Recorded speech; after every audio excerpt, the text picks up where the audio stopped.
Hello दोस्तों, आई academy में आपका बहुत बहुत स्वागत है।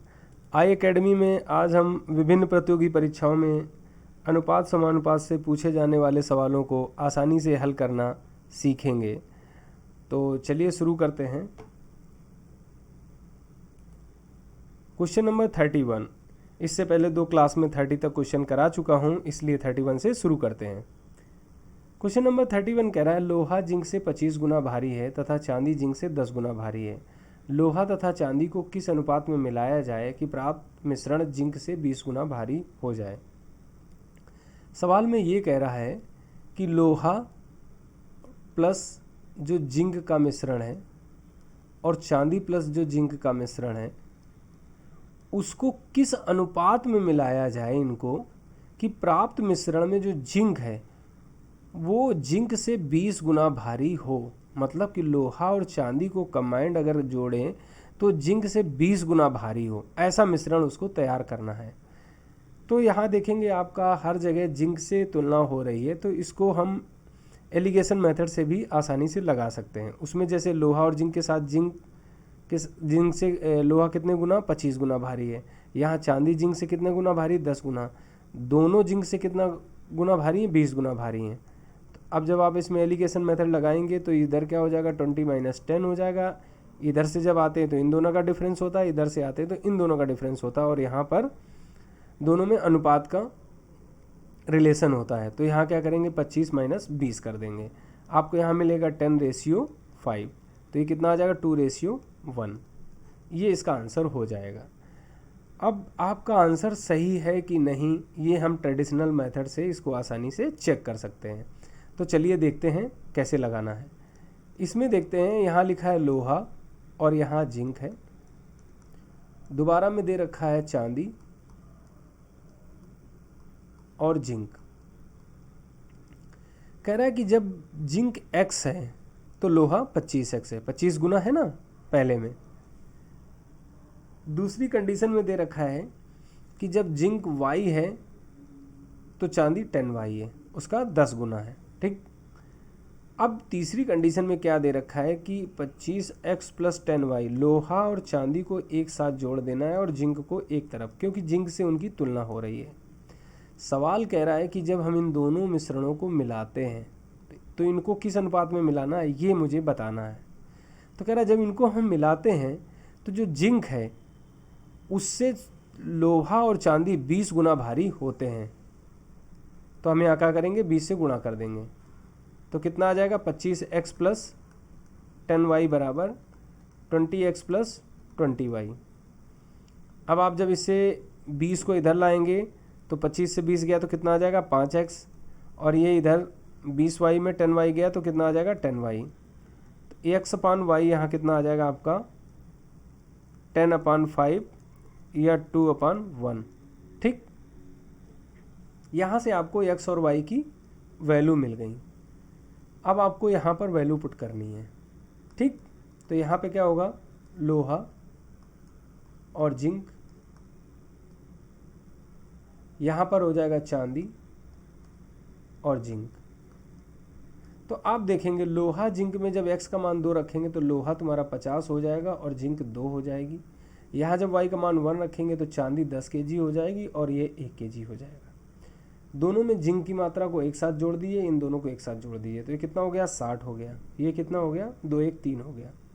सवाल क्या कह रहा है कि जो मिश्रण प्राप्त होता है उस मिश्रण में जो जिंक है उससे लोहा और चांदी 20 गुना भारी हैं।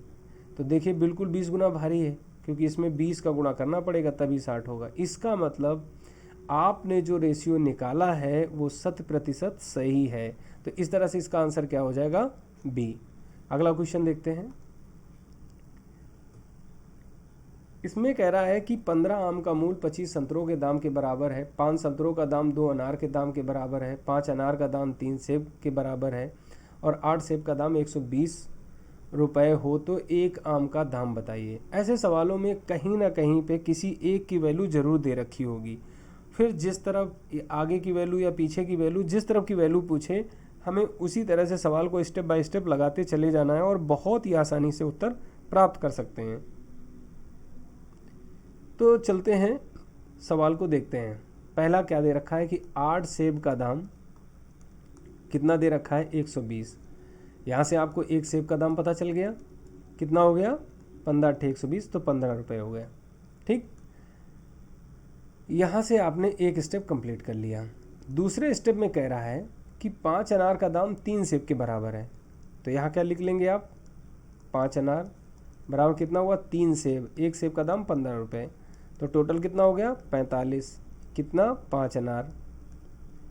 आपको निकालना है एक अनार का, तो एक अनार का दाम कितना हो गया 9 रुपये हो गया। स्टेप तीसरा जब आप चलेंगे तो तीसरे स्टेप में क्या कह रहा है कि 5 संतरों का दाम 2 अनार के दाम के बराबर है। ठीक है, क्या लिख लेंगे 5 संतरे बराबर 2 अनार, तो 2 गुणा अनार का दाम कितना है 9 हुआ, तो कितना हो गया 18 रुपये। कितने 5 संतरे।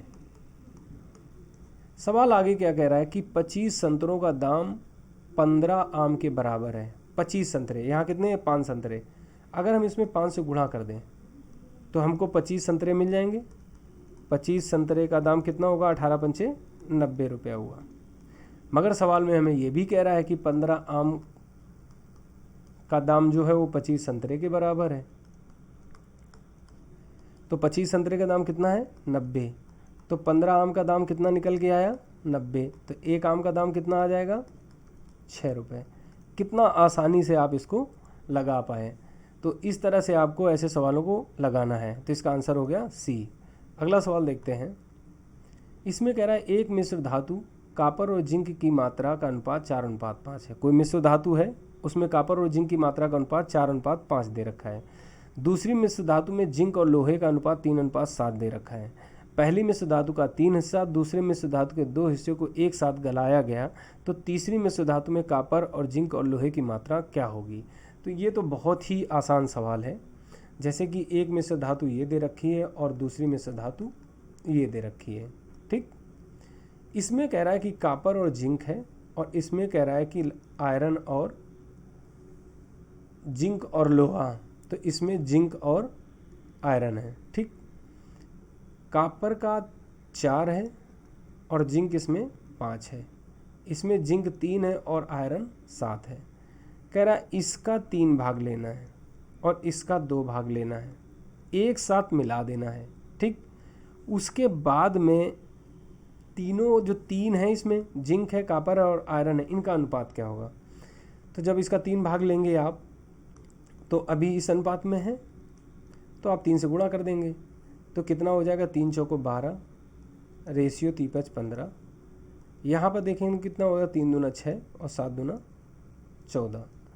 ये दोनों क्या है जिंक है। ठीक, तो इन दोनों को क्या होगा दोनों जुड़ जाएंगे। अब आपको जो अगला स्टेप होता तो 12 और ये 15 6 21 और ये 14, ये क्या निकल के आया, तो ये कॉपर है, ये आपका जिंक है और ये आपका आयरन है। इन्हीं तीनों में रेशियो पूछा गया है, तो आपने कितने आसानी से इसको हल कर लिया। तो इसी तरह से ऐसे सवालों को जब आप स्टेप बाय स्टेप पढ़ के लगाएंगे तो बहुत ही आसानी से सवाल को आप समझ के लगा सकते हैं। तो इसका आंसर हो जाएगा सी। अगला क्वेश्चन देखते हैं। क्वेश्चन नंबर 34 इसमें कह रहा है यदि 2 मिश्र धातुओं को 4:3 के अनुपात में मिलाया जाए तो प्रथम किस्म की मिश्र धातु बनती है। यदि इन्हें 2:3 के अनुपात में मिलाया जाए तो द्वितीय किस्म की मिश्र धातु बनती है। द्वितीय किस्म की मिश्र धातु के 10 किलोग्राम मिश्रण में प्रथम किस्म की मिश्र धातु का कितने किलोग्राम मिश्रण मिलाया जाए जो तीसरा मिश्र धातु तैयार हो जिसमें प्रथम मिश्र धातु और द्वितीय मिश्र धातु का अनुपात 5:4 हो।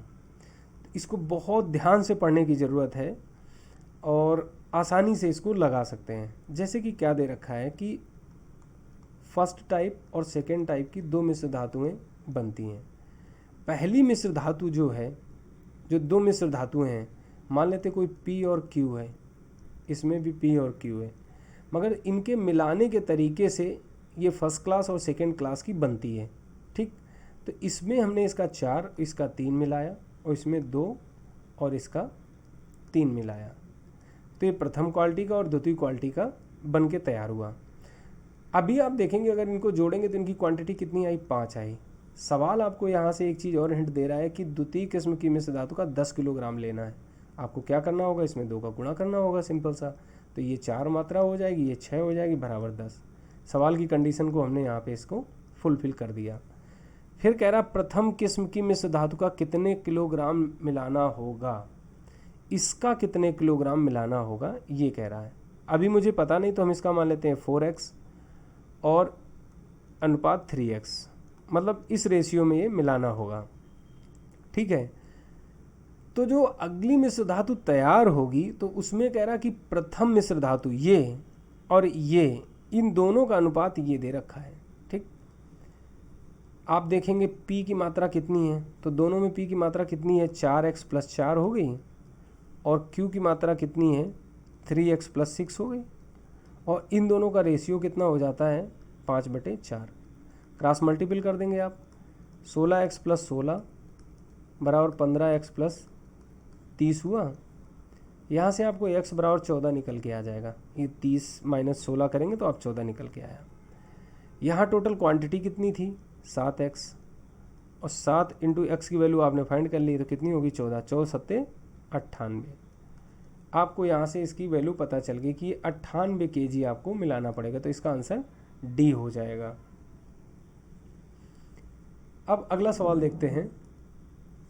इसमें कह रहा है ए बी सी के बीच 5:8:9 के अनुपात में कुछ धनराशि बांटी गई है। यदि बी और सी का कुल हिस्सा 8500 रुपये हो तो बी का हिस्सा क्या होगा। ऐसे सवालों को आप बड़े आसानी से मुँह जवानी भी लगा सकते हैं। जैसे कि क्या दे रखा है, बी और सी, ठीक है, सबके साथ में एक्स आप मान लेंगे, 5x, 8x और 9x है। बी और सी का योग कितना हो गया, 17x, और 17x बराबर कितना दे रखा, 85, तो x बराबर कितना आ जाएगा, 17×85 500 आ गया। अब 500 वैल्यू यहाँ रख दीजिए, तो 5 × 8 = 40। डायरेक्ट इसका आंसर सी आप मार सकते हैं, तो आप इसे खुद ही लगाएं, इसका आंसर हो जाएगा सी। अगला सवाल देखते हैं। इसमें कह रहा है पी क्यू आर एस के पास क्रमशः 60, 80 और 110, 150 रुपये हैं। 4 दोस्त हैं, उनके पास उनकी पैकेट में 60 रुपये, 80 रुपये, 110 और 150 रुपये थे। वे किसी वस्तु को खरीदने के लिए 40 रुपये, 50 रुपये, 55 रुपये और 60 रुपये खर्च कर देते हैं। तो उनके पास उपलब्ध राशि के अनुसार सबसे ज़्यादा अनुपातिक खर्च किसने किया। 4 दोस्तों की पैकेट में कुछ रुपए, उन्होंने कुछ रुपए खर्चा किए, तो अपने रेशियो में उन्हें कितने खर्चा किए ये पहले ज्ञात करना है, ठीक है। तो P Q R S, P के पास 60 रुपये हैं, क्या करता है, 40 रुपये खर्चा कर देता है, ठीक है। इसके पास 80 हैं, मगर ये कितना कर देता है, 50 रुपये, और 80 रुपये इसके पास हैं, ठीक।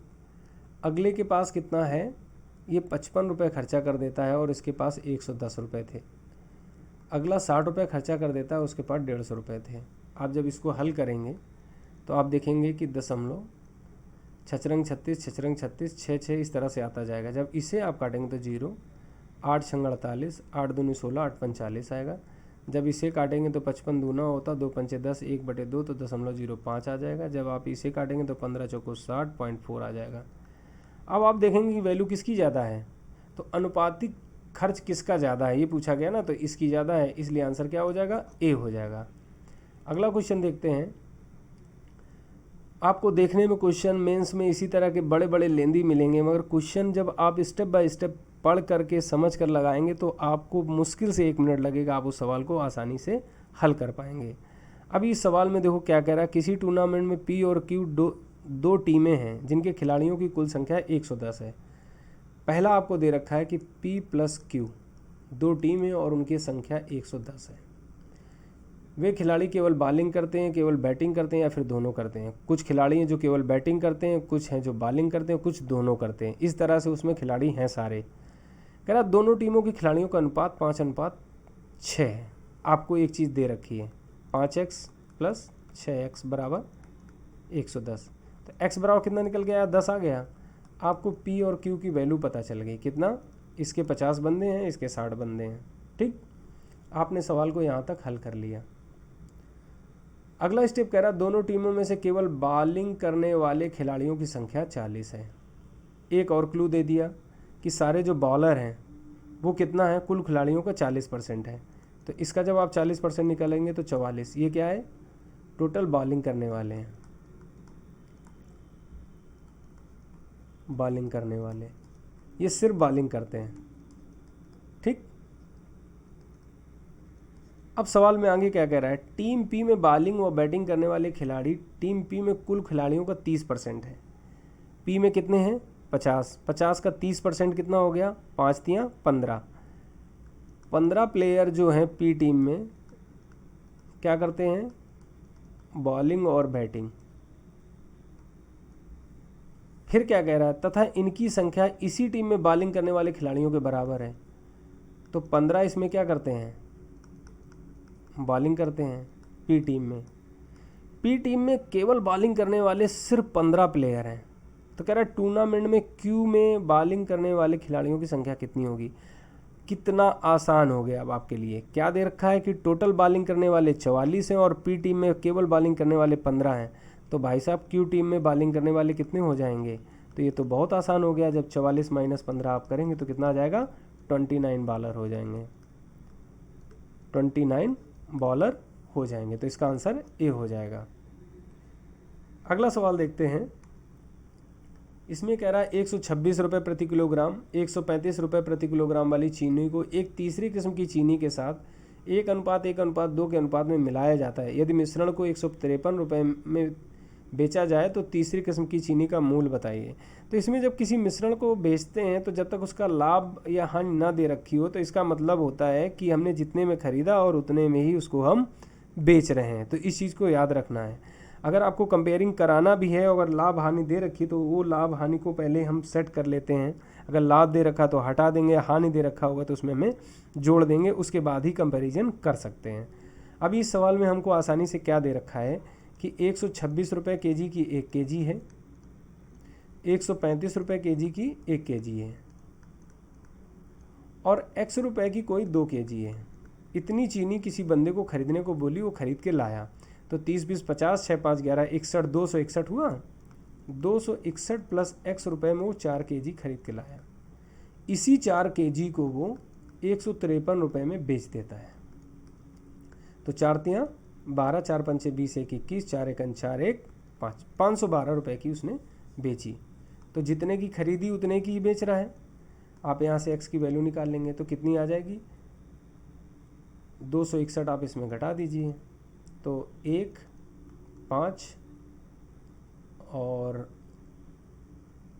4 सॉरी यहाँ 4 पंचे 20, 4 एकन 4 2 6 आएगा। ठीक है, तो यहाँ आपको 3 मिल जाएगा। ये क्या निकल के आई, x की वैल्यू। मतलब यहाँ से क्या आपको पता चला कि 2 केजी जो ये चीनी ले रहा है वो कितने की ले रहा है, 351 की ले रहा है। तो 1 केजी कितने की पड़ेगी, 351 बटे 2 करेंगे आप तो 2 एकन 2, 2 सत्ते 14, 2 पंचे 10, 2 पंचे 10। आपने क्या देखा कि जो तीसरे किस्म की चीनी थी वो 175 रुपये 50 पैसे प्रति किलोग्राम में खरीदी गई थी। तो उसका आंसर क्या हो जाएगा, ए। अगला क्वेश्चन देखते हैं। इसमें कह रहा है किसी राशि को 160 महिलाएं और कुछ बच्चों के बीच में 16:21 के अनुपात में बांटा जाता है। अब आपको यहाँ पे कन्फ्यूजन नहीं होना चाहिए कि यहाँ महिला दे रखी तो इन्हीं का अनुपात दे रखा, नहीं। ये अनुपात जो दे रखा है इन दोनों के जो पैसे का बंटवारा है उसका दे रखा है। आगे सवाल को पढ़िए तो उसमें लिखा है अगर प्रत्येक महिला को 4 रुपये और बच्चे को 3 रुपये मिलते हो तो बच्चों की संख्या ज्ञात कीजिए। आपको क्या दे रखा है, 160 महिलाएँ और एक महिला को 4 रुपये मिलता है, 100 बच्चे हैं और एक बच्चे को 3 रुपये मिलता है। तो इनके बीच में जो पैसे के बंटवारे का रेशियो है 16:21 है। क्रॉस मल्टीपल कर देंगे आप तो क्या हो जाएगा, 160 × 4 × 21 बराबर 16 × 3 × x हो जाएगा। 16 से आप 16 काट दीजिए तो 10 बचा, 30 सत्ते 21, 7 हुआ, 7 चौक 28 और 10 तो कितना हो गया, 280। x बराबर कितना आ गया, 280। x आपने क्या माना था, बच्चों की संख्या। तो आंसर क्या हो जाएगा, बी। अगला सवाल देखते हैं। इसमें कह रहा है दूध और पानी के 100 लीटर मिश्रण में 20% दूध है। इस मिश्रण में कितना पानी और मिलाया जाए कि मिश्रण में दूध का मात्रा 10% रह जाए। बहुत ही आसान सवाल है। 100 लीटर मिश्रण है, 20% दूध है, मतलब 20 लीटर दूध और 80 लीटर हमारा पानी है। अब कह रहा है कि मिश्रण में जो दूध की मात्रा है वो 10% रह जाए। ठीक है, तो कितना मिश्रण होना चाहिए। तो आप जब देखेंगे कि 20% है, इसको 10% करने के लिए मिश्रण को कितना करना होगा, 200 लीटर करना होगा, क्योंकि 200 का आप इसको निकाल लीजिए 20% तो कितना होता है, इंटू 100 करेंगे तो इससे 10% होता है, और यही मुझे करना है। तो इसको 200 लीटर बनाने के लिए क्या करना होगा, 100 लीटर तो है, मतलब 100 लीटर पानी मिला देते हैं। तो इसको डायरेक्ट आप ऐसे आंसर मार सकते हैं, तो इसका आंसर ए हो जाएगा। तो इस तरह से इसको आप अपने सोचने की क्षमता से लगा सकते हैं, कॉमन सेंस लगा सकते हैं कि कितने से क्या हो जाएगा। तो इस तरह से इस क्लास में अप टू 40 क्वेश्चन मैंने कंप्लीट करा दिए हैं। तो मिलते हैं अगली क्लास में। Thank you.